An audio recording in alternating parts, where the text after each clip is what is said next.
నమస్తే. శ్రీ గురుభ్యో నమః. ఆపదామపహర్తారాం దాతారాం సర్వసంపదాం లోకాభిరామం శ్రీరామం భూయో భూయో నమామి. శ్రీమాత శ్రీ మహారాజ్ఞి శ్రీమత్ సింహాసనేశ్వరి చిదగ్నికుండ సంభూత దేవకార్య సముద్యత ఉజ్జిత్వాను సహస్రాభ చతుర్బాహు సమన్విత రాగస్వరూపాషాఢ్య తల్లి శ్రీమాత శ్రీమాత్రే నమః. జూలై మాసానికి మొదటి పక్షంలో అంటే జూలై 2026లో మొదటి పక్షానికి అసలు గ్రహస్థితి ఎలా ఉంది, అలాగే జాతకం ఈ 15 రోజుల్లో ఎలా ఉంది అంటే తప్పకుండా మారుతుంది. అంటే 15 రోజుల్లో మారుతుంది. ఎందుకంటే కొన్ని గ్రహాలు ఆ 15 రోజులకు ముందు ఒకలాగా ఉంటాయి, తర్వాత ఒకలాగా ఉంటాయి. కాబట్టి అందువల్ల మనకి ఇప్పుడు ఆ మొదటి 15 రోజుల్లో గ్రహస్థితి ఎలా ఉంది అని కనుక చూసినట్టయితే, మొదటిగా మనకి కుంభరాశిలో రాహు ఉన్నాడు, మీనంలో శని ఉన్నాడు, మొదటి పక్షంలో మనకు మేషంలో కుజుడు కనిపిస్తాడు, అలాగే మిథునంలో బుధుడు రవి ఇద్దరు కలిసి ఉండడం చూస్తాం.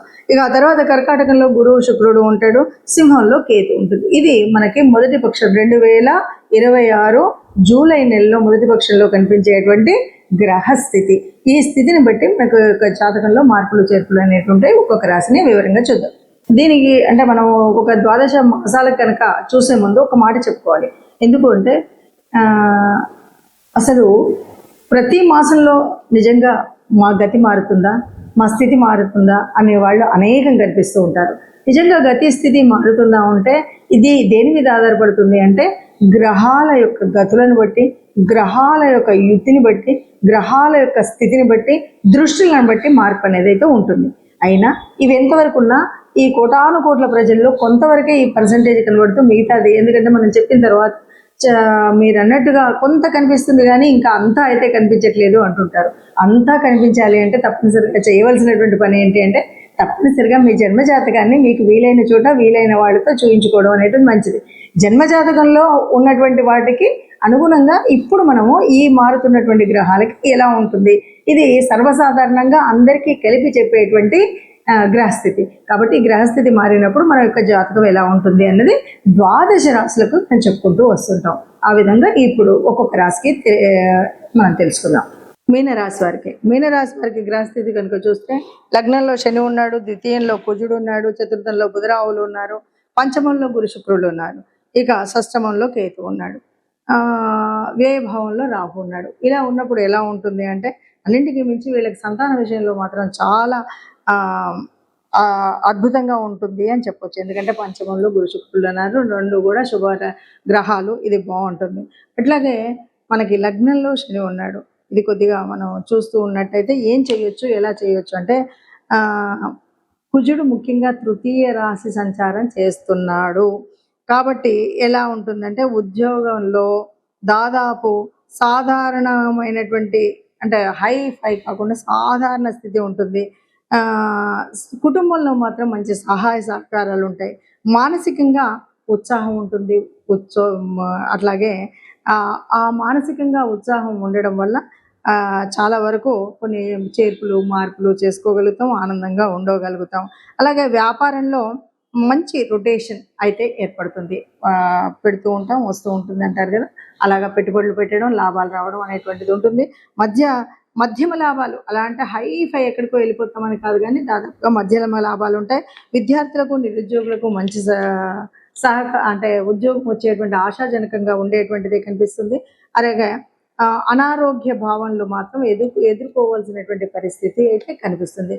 కాబట్టి ఆరోగ్యాన్ని మనం సరిగ్గా ఉంచుకోవాలంటే కొన్ని ఆహార నియమాలు కానీ నిద్ర వ్యవస్థలో కానీ కాస్త లేదు యోగా వాకింగ్ లాంటివి కానీ ఇవి చేసుకున్నట్టయితే ఆరోగ్య విషయంలో బాగుంటుంది. అందువల్ల మనకు పెద్దగా ఇబ్బందులు ఏమీ లేవు. కొంచెం గ్రహాల అననుకూలతను సమన్వయం చేసుకోవడం, పట్టుదల, నిష్ట, అనుకున్న పని చేయడం కోసం సంకల్ప బలం ఉన్నట్టయితే చక్కగా ఉంటుంది అని చెప్పచ్చు.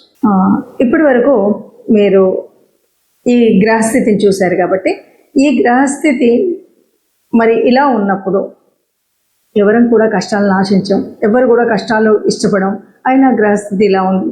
ఎప్పటి నుండో అనుభవిస్తున్న కష్టాలు ఉన్నాయి, నష్టాలు ఉన్నాయి, అందరికీ ఆశాజనకంగా ఉండే విధంగా ఉండాలన్నదే ఉంది. కాబట్టి మనకు తప్పనిసరిగా కావాల్సినటువంటిది దైవానుకూలం, అలాగే గ్రహాల యొక్క అనుకూలత కావాలి. మనం ఏది ఏమన్నా గ్రహాల సంచారాన్ని బట్టి ఉంటుంది, కానీ మనకు అనుకూలించే విధంగా ఉండాలి అంటే మనం పుట్టినరోజు తెచ్చుకున్న ప్రారంభాన్ని బట్టే ఉంటుంది. పుట్టినప్పుడు మనం తెచ్చుకున్నటువంటి ప్రారంభం వల్ల కొన్ని యోగించేవి కొన్ని యోగించేవి ఉంటాయి. అయినప్పటికీ ఇలాగ మనం ఏదైతే గోచారం చూస్తూ ఉన్నామో గోచారంలో జరిగేటువంటి మార్పుల వల్ల కొంత ఉపశమనం పొందడానికి మాత్రం లాభం ఉంటుంది. ముఖ్యంగా చెప్పేది ఏంటంటే ఈ మాసంలో అవునన్నా కాదన్నా మరి గురువు యొక్క మార్పు అన్నది మనం చూసినటువంటిది. ఈ గురువు మార్పు వల్ల ఈ గురువు అనుకూలంగా ఉన్నవాళ్ళు అనుకూలంగా లేని వాళ్ళు అన్నది కాకుండా ఒకటి మనం చేయాల్సింది ఏంటంటే గురు గ్రహానికి మనం అంటే ఏదైనా ఒక గురు మంత్రాన్ని తీసుకొని ఈ మాసం అంతా కూడా తప్పనిసరిగా చేసుకోవాల్సినటువంటిది ఏంటంటే గురు మంత్రాన్ని తీసుకొని అంటే ఏ గురువుకు సంబంధించినటువంటి మీకు సంబంధించినటువంటి దక్షిణామూర్తి అవ్వచ్చు, దత్తాత్రేయుల వారు అవ్వచ్చు, లేదా మీకు సంబంధించిన స్వయం గురువులు అవ్వచ్చు, లేదు ఇలా ఏ గురువుకు సంబంధించిన స్తోత్రం ఉన్నా ఆ స్తోత్రాన్ని మనం పాటించడం, లేదు నవగ్రహాల్లో ఉన్నటువంటి బృహస్పతికి సంబంధించినటువంటి శ్లోకం ఇది నిత్య పారాయణంగా పెట్టుకున్నట్టయితే మనకు ఈ గోచారం వల్ల ఏదైనా చెడు జరిగేది ఉంటే మీకు గురువు ఆ చెడును జరగకుండా సర్వవేళలా కాపాడుతూ ఉంటాడు. ఇక రెండవది లేదు గురువు అనుకూలంగా ఉన్నాడంటే జరిగే మార్పుల్లో మంచి మార్పుల్లో ఇంకా మంచి జరుగుతుంది తప్ప మీకు ఎట్లాంటి నష్టం ఉండదు. కాబట్టి ఈ గురువుకు సంబంధించినటువంటి ఈ విషయాలు చేయడమే కాకుండా ఇంకా గురువు యొక్క అనుగ్రహం పొందాలి అంటే తప్పనిసరిగా మరొక మార్పు చేసుకోవాల్సింది ఎవరైనా వృద్ధులు ఉన్నటువంటి వాళ్ళు అంటే తండ్రి సమానులైనటువంటి వయసు ఉన్నటువంటి వాళ్ళు అంటే వృద్ధులకు సహాయం చేయడం సహకరించడం అనేటువంటి విషయాలు ఉంటాయి కదా, ఇవి కూడా చాలా వరకు గురు గ్రహం యొక్క సంతృప్తిని గురు గ్రహం యొక్క అనుగ్రహాన్ని పొందడానికి వీలైనటువంటి అంశాలు. కాబట్టి ఆ రకంగా చేసుకుంటూ వెళుతూ ఇక మనం ఒక్కొక్క గ్రహంలో ఉన్నటువంటి మార్పులు చేర్పులు ఉన్నాయి కాబట్టి వాటిని అనుసరిస్తూనే వెళ్ళాలి. ఏదేమన్నా సరే రాహుకేతువుల మధ్యలో నలిగిపోతున్నటువంటి గ్రహాలన్నీ ఉన్నాయి. ఈ సమయంలో ఏది ఏమన్నా సరే వీలైనంత వరకు సుబ్రహ్మణ్య స్వామి దర్శనం కానీ సుబ్రహ్మణ్య స్వామికి సంబంధించినటువంటి వరకు ఏదైనా స్తోత్రం స్తుతి ఇలాంటివైనా చేసుకున్నట్టయితే చాలా వరకు మనం అనుకున్నటువంటి కష్టాలు ఏవీ లేకుండా నిబ్బరంగా ముందుకు వెళ్ళేటువంటి పరిస్థితి కనిపిస్తుంది.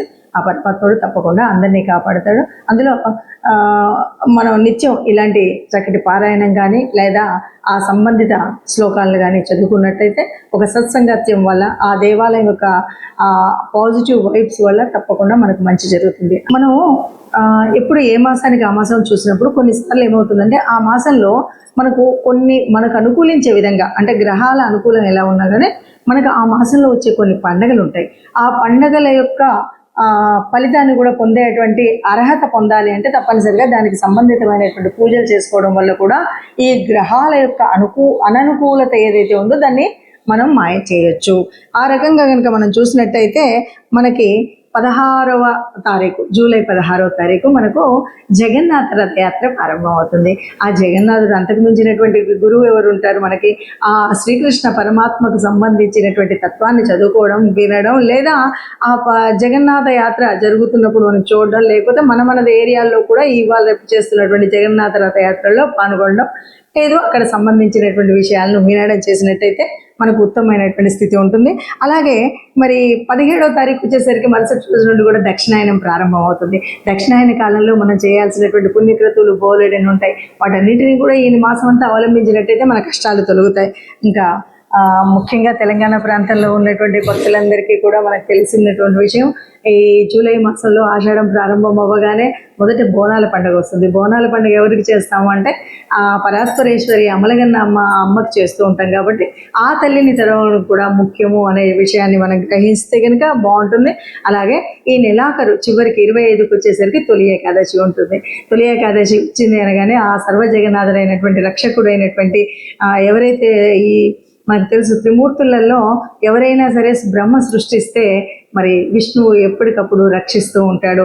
రక్షణ కార్యం చేసేటువంటి ఆ విష్ణుమూర్తిని ప్రార్థించేటువంటి సమయం మనకు తొలి ఏకాదశి. ఏకాదశులన్నీ కూడా విష్ణుమూర్తికి సంబంధించినప్పటికీ తొలి ఏకాదశి రోజు స్వామిని ప్రార్థించినట్టయితే మనకు ఏ రకమైన కష్టాలు ఈ ఒక్క నెలే కాదు రాబోయే 6 నెలల వరకు కూడా మనం అన్నింటి నుండి హాయిగా ఉండగలిగేటువంటి గ్రహస్థితి మనకు ఉంటుంది అని చెప్పుకోవచ్చు. అందరం బాగుండాలి, అందులో మనం ఉండాలి. జై శ్రీరామ్.